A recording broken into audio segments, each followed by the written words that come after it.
Ya, assalamualaikum. Halo semuanya, apa kabar? Jumpa lagi bersama saya.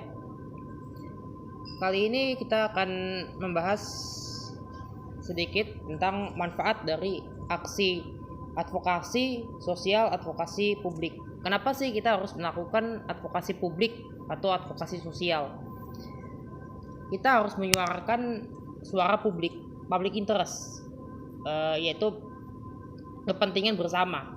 Namanya kepentingan bersama yang harus disuarakan, disampaikan kepada pihak yang berwenang. Ya, dengan cara ya 3 modus yang sudah saya sampaikan dalam video sebelumnya. Jadi dengan cara ya melalui studi, melalui litigasi maupun melalui ya tidak taatan publik ya. Jadi kenapa kita harus menyuarakan ya? Karena itu adalah hak kita. Ya, itu berkaitan dengan hak asasi manusia, berkaitan dengan sistem demokrasi, berkaitan dengan nilai-nilai yang sudah ada. Jadi kita harus membela nilai. Kenapa membela nilai? Karena kita yang butuh untuk dibela. Dan kita yang butuh untuk membela.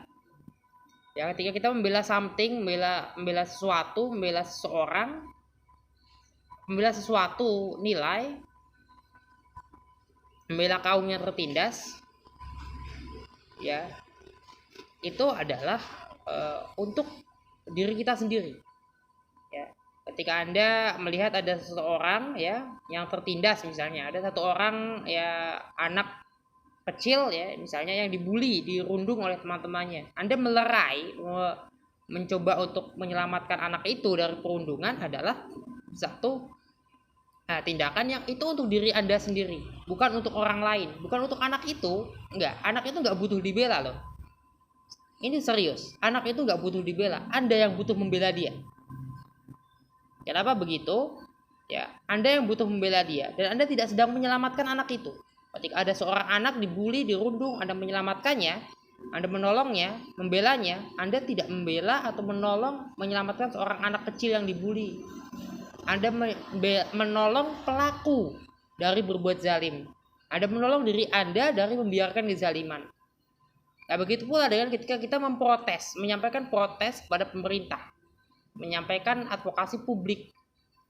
Ya, baik protes itu berupa publikasi, berupa ya hasil penelitian, hasil riset yang dipublikasikan, yang disampaikan, ataupun berupa tuntutan-tuntutan ya yang kita ajukan, gugatan yang kita ajukan melalui jalur peradilan, atau aspirasi yang kita sampaikan melalui dewan, melalui parlemen, atau langsung kepada pejabat negara, atau bahkan protes-protes ya berbagai macam demonstrasi, bahkan sampai kepada level pemberontakan ya, sampai pada level revolusi.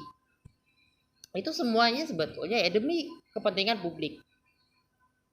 Indonesia nggak akan merdeka, nggak akan bisa merdeka seperti sekarang kalau kita semuanya hanya menuruti, mentaati pemerintah.